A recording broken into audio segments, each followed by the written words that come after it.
Hello दोस्तों, स्वागत है आपका फिर से अपने यूट्यूब चैनल गौरव एडुकेटर में। दोस्तों, आज का हमारा जो चैप्टर है जेनरिक का, media and communication skill English का है। बीए के बच्चों का 6 सेमेस्टर के स्टूडेंट्स जो हैं एसयूएल और रेगुलर वाले। तो दोस्तों, आज हम यूनिट 1 कवर करेंगे मीडिया एंड कम्युनिकेशन स्किल की। तो दोस्तों, यूनिट 1 के अंदर जो है introduction to media communication. Unit 1 में 2 पार्ट आ रहे हैं आपका, ए और बी। ए है हमारा मास कम्युनिकेशन एंड ग्लोबलाइजेशन और बी पार्ट है हमारा फॉर्म ऑफ मास कम्युनिकेशन। जैसा आपको स्क्रीन पे दिखाई दे रहा होगा, ये नोट्स जो हैं इसी नोट से मैं आपको समझाने वाला हूँ। बस आपको 2 मिनट के लिए मेरा लेक्चर सुनना है, क्योंकि लेक्चर में मैं आपको कुछ ऐसे पॉइंट बताऊंगा जिससे आपको मेरे नोट्स पूरे समझ में आ जाएंगे। तो दोस्तों, वीडियो स्किप मत करना, आपको नोट्स ज़रूर समझाऊंगा मैं। जो नोट्स आपको स्क्रीन पे दिखाई दे रहे हैं, बस आप मेरा 2 मिनट का लेक्चर सुन लो। इस लेक्चर में आपको क्या बताने वाला हूँ। तो दोस्तों, आज हम करेंगे, तो पार्ट ए है हमारा मीडिया कम्युनिकेशन एंड ग्लोबलाइजेशन। तो दोस्तों, मीडिया कम्युनिकेशन और ग्लोबलाइजेशन दोनों एक दूसरे से बहुत जुड़े हुए हैं। कैसे जुड़े हुए हैं? मीडिया का कम्युनिकेशन का मतलब होता है कि जैसे लोगों को जानकारी प्राप्त करना टीवी के माध्यम से, रेडियो के माध्यम से, ये होता है मीडिया कम्युनिकेशन का काम। आपको जैसा कि पता होगा, न्यूज़पेपर वगैरह। और ग्लोबलाइजेशन का मतलब क्या होता है? वैश्वीकरण जो है। अगर ग्लोबलाइजेशन नहीं होगा तो मीडिया कम्युनिकेशन नहीं हो पाएगा। कैसे? ग्लोबलाइजेशन का मतलब होता है प्रवाह। एक देश से दूसरे देश में वस्तुओं, विचारों का, फैक्ट्रियों का, संपत्ति का, धन का, पैसे का आदान प्रदान होना क्या कहलाता है? ग्लोबलाइजेशन कहलाता है। मान के चलो, मेरे पास मेरी नॉलेज है और मेरी नॉलेज मैं चाहता हूँ कि सबको बांटूँ। तो मैं कैसे बांटूँगा अपनी नॉलेज को? ग्लोबलाइजेशन के ज़रिए बांटूँगा ना। यूट्यूब के माध्यम से तुम सब देख पा रहे हो, तो ये कैसे देख पा रहे हो? ग्लोबलाइजेशन की वजह से ये पॉसिबल हो पा रहा है। ठीक है। जैसे मैं चाहता हूँ कि जियो की फैक्ट्री मैं चाइना में भी खोलूँ, तो ये कैसे खोल पाऊँगा मैं? ग्लोबलाइजेशन की वजह से। ठीक है, तो चाइना में अपनी मैं फैक्ट्री खोल पाऊँगा। और मीडिया कम्युनिकेशन कैसे यहाँ पर आ पाया है? ग्लोबलाइजेशन की वजह से। जैसे कि रशिया और यूक्रेन में युद्ध हुआ, अब उनकी जो बातें हैं कैसे पता लगी हमें? मीडिया कम्युनिकेशन की वजह से। और मीडिया कम्युनिकेशन कैसे पॉसिबल हो पाया है? ग्लोबलाइजेशन की वजह से। तो उम्मीद है कि आपको समझ में आ गया होगा मेरा 2 मिनट का लेक्चर। अब शुरू करते हैं अपने नोट्स। चलिए दोस्तों, स्क्रीन पे देखो। तो दोस्तों देखो, जैसे कि ये नोट्स हैं। नोट्स में हमारे यूनिट 1 में 2 टॉपिक है, मास कम्युनिकेशन एंड ग्लोबलाइजेशन का ए पार्ट और बी पार्ट है फॉर्म ऑफ मास कम्युनिकेशन। तो दोस्तों, आज हम इन दोनों पार्टों को इस वीडियो में कवर करने वाले हैं। तो चलिए दोस्तों, शुरू करते हैं। Mass communication. देखो, mass communication prefer to a mode of communication help us exchange information with a big large number of people. Many methods which are flow communication like television, radio, press और cinema, newspaper etcetera. आपको पता होगा mass communication एक large number of peoples में share होता है। मतलब कि ऐसा तो नहीं है कि हम जो टीवी देखते हैं कि एक ही बंदा देखता है, उसमें सभी लोग देखते हैं ना। तो न्यूज़ देखेंगे, पूरा वर्ल्ड देखता है न्यूज़। तो लार्ज नंबर ऑफ पीपल में मास कम्युनिकेशन क्या करता है? अपनी इन्फॉर्मेशन शेयर करता है, चाहे वो टेलीविज़न, रेडियो, प्रेस या कैसे भी न्यूज़पेपर हो। Doordarshan, the national television channel of India, broadcast of variety of program ranging from entertainment, education to sports etcetera. इन्होंने बताया गया दूरदर्शन जो है नेशनल हमारा टेलीविज़न चैनल है, बहुत ही पुराना, जिसके अंदर स्पोर्ट्स, न्यूज़ और एजुकेशन, एंटरटेनमेंट सभी चीज़ें आती हैं। और कहा जाता है कि दूरदर्शन आज के टाइम पर भी फ्री चैनल है, जो कि टीवी में अभी भी दिखाया जाता है। Mass communication creates awareness, wool people and policies, program, discussion. Its include radio, television, newspaper, magazine, book and film. जो मास कम्युनिकेशन होता है ना, वो लोगों में अवेयरनेस लेकर आता है। कैसे लाता है? जैसे कि हम लोग हैं, हमें टीवी के माध्यम से बताया गया कि सभी हिंदू धर्म, मुसलमान लोगों को एक मिलजुल कर रहना चाहिए, दिवाली, होली, ईद मनानी चाहिए। ये क्या है? मास कम्युनिकेशन के ज़रिए हम लोगों को अवेयर किया जा रहा है कि हमें धर्म के नाम पर लड़ना नहीं चाहिए, चाहे वो किसी भी माध्यम से हमें बताया गया। और जो नए नए कानून होते हैं, पॉलिसीज़ होती हैं, वो मास कम्युनिकेशन हमें बताती है। जैसे कि 307 की धारा या 306 की धारा, जो भी, ये सब हट गई है। तो कैसे कैसे पता लगा? हमें मास कम्युनिकेशन के ज़रिए पता लगा। और मास कम्युनिकेशन कैसे पॉसिबल हो पाया? ग्लोबलाइजेशन के ज़रिए। ग्लोबलाइजेशन है तो मास कम्युनिकेशन है। A message is to be delivered to a large number of people located at different place we use means mass communication। आपको समझ में आ गया होगा, जो अलग अलग जगहों पे लोग रहते हैं उन सबको कैसे इन्फॉर्मेशन प्राप्त होती है? मास कम्युनिकेशन के ज़रिए। Example, newspaper, radio, magazine, television, social media, blogs, loud speaker. Globalisation means that there is an exchange of. अब हम दोस्तों देखो मास कम्युनिकेशन हमारा पूरा हो गया, और मास कम्युनिकेशन आप चाहो तो बनाकर भी आ सकते हो, समझ भी गए होंगे।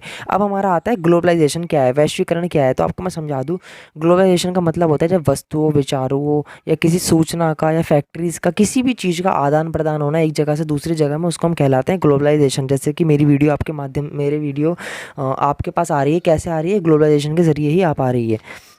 Globalization means that there is an exchange of ideas, good form, and one country to another or within one own country. मतलब कि एक देश से दूसरे देश में किसी भी चीज़ का प्रवाह होना, पहुंचना, या फिर एक देश से अपने देश में ही चीज़ों का पहुंचना, ये ग्लोबलाइजेशन कहलाता है।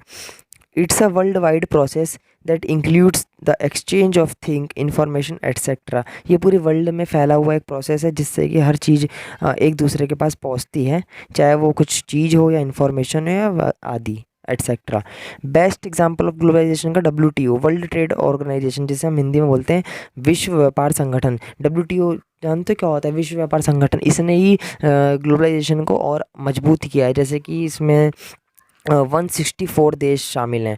तो इसमें 164 देश क्या हैं, आपसी मिलजुल कर व्यापार करते हैं। जैसे कि जियो की फैक्ट्री चाइना में खोलना, या फिर मैं एग्जांपल दे रहा हूँ, जैसे मैकडी का इधर आना। तो ये सब चीज़ें क्या है, ग्लोबलाइजेशन है, तभी तो पॉसिबल है। नए नए जीन्स, कपड़ा, ये सब चीज़ें ग्लोबलाइजेशन से पॉसिबल हो पाया है। अब टाइप्स ऑफ ग्लोबलाइजेशन के टाइप्स क्या क्या होते हैं? Political, culture, social, economic. Political में राजनीतिक आता है, कल्चर में सांस्कृतिक, सोशल में सामाजिक, इको में आर्थिक। इसको मैं हिंदी में समझा देता हूँ, आप इंग्लिश में भी लिख कर आ सकते हो इसको अपनी मनमर्जी से। पॉलिटिकल में आता है जैसे कि नई नई पॉलिसीज़ होती हैं, यूएनओ में नई नई पॉलिसीज़ बन रही है। अब उसकी इन्फॉर्मेशन हमको पता लगी तो पूरे वर्ल्ड में पता लग रही है ग्लोबलाइजेशन में। जैसे कि अब बोला गया है कि ये नया नया कानून पास होंगे, या फिर कहा गया कि जो रशिया यूक्रेन है इनका युद्ध काफ़ी बढ़ चुका है, तो इनके खिलाफ लीगल एक्शन लेना चाहिए यूएनओ को। तो ये राजनीतिक चीज़ें में आ गए, राजनीतिक मामले। या फिर देखो किसी देश की जो राजनीतिक अर्थव्यवस्था या राजनीतिक मुद्दे हैं हमें अच्छे लगे, तो हम उस मुद्दे को अपनाएंगे अपने देश में। जैसे कि कहा जाता है कि भारत का संविधान एक उधार का थैला है। तो क्यों है? क्योंकि जो भारत का संविधान है ना, वो हर देश से लिया गया है। अमेरिका से कुछ चीज़ें ली गई हैं, कनाडा से कुछ चीज़ें ली गई हैं। तो ये भारत का संविधान उधार का थैला कहलाता है, और यही राजनीतिक मुद्दा भी है एक वैश्वीकरण का। कल्चरल, सामाजिक, जैसे कि नई नई चीज़ें अपनाना, जीन्स का, मैकडी का, या बाहर की चीज़ों का खाना है। और नई नई सांस्कृतिक को अपनाना, संस्कृति में जैसे कि वैलेंटाइन डे वगैरह, अपनी संस्कृति को भूल जाना, खादी को ना अपनाना, ऐसी चीज़ों का हो गया सांस्कृतिक, होगा ये वैश्वीकरण। ठीक है। या फिर हमारे मसालों का बाहर के देशों में प्रचार प्रसार होना। सोशल में आता है सामाजिक, जैसे कि हम समाज में जो चीज़ देखते हैं वही हम करते हैं, वो ये तो सामाजिक। इकोनॉमिक मतलब आर्थिक, जैसे कि नई नई फैक्ट्रीज़ का अलग अलग देशों में जाके खुल जाना, और वहाँ के लोगों को उससे क्या मिलना, रोजगार मिल जाना। तो ये हो गया आर्थिक वैश्वीकरण। अब आता है फॉर्म ऑफ मास कम्युनिकेशन, ये बी पार्ट है हमारा। तो इस फॉर्म ऑफ मास कम्युनिकेशन को टाइप्स ऑफ मास कम्युनिकेशन भी कहते हैं, बिल्कुल भी कंफ्यूज नहीं होना है। और ये आप खुद बनाकर आ सकते हो, इसके पॉइंट बस ही लर्न कर लो।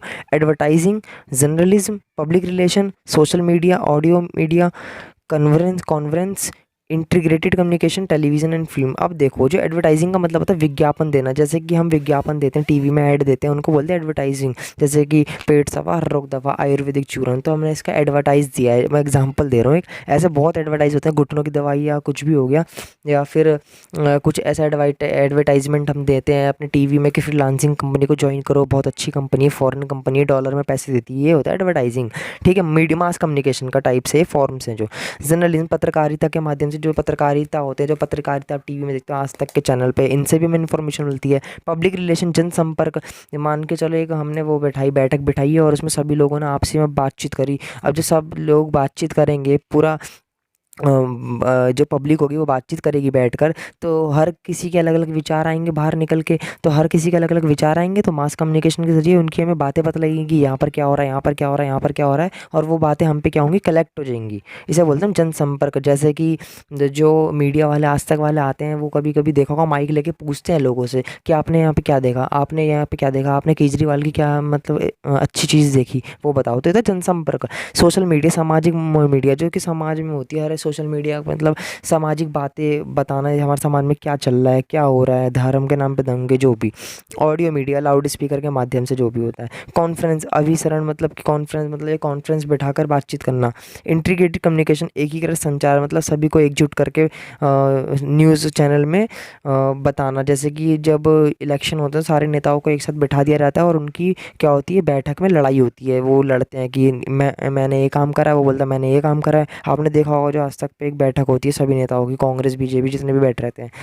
टेलीविज़न और फिल्म, टेलीविज़न और फिल्म के माध्यम से भी हमको मास कम्युनिकेशन से बहुत चीज़ें देखने को मिलती है, जैसे कि स्मोकिंग के एड्स होते हैं, उसको हमें नहीं अपनाना चाहिए। और एक ऐड हमें देखने को मिलती है, बिमल पान मसाला, वो बहुत अच्छा है, ऐसा करके बताया जाता है। लेकिन हर चीज़ की एडवर्टाइजिंग है, फिल्म है, ये सब चीज़ें मास कम्युनिकेशन में बस खाली वो चीज़ आती है जो हमें टीवी या किसी चीज़ के माध्यम से पूरे वर्ल्ड में सभी लोगों को मिलती है। वो होता है मास कम्युनिकेशन का मेन मुद्दा, ये होता है कि सभी को इन्फॉर्मेशन देना, पूरे देश को, वर्ल्ड को इन्फॉर्मेशन देना कि क्या चल रहा है, क्या नहीं चल रहा है। तो आई होप आपको वीडियो पसंद आई होगी और समझ में आया होगा। अगर आपको वीडियो पसंद है तो लाइक करो, शेयर करो और दोस्तों में सभी में फैला दो।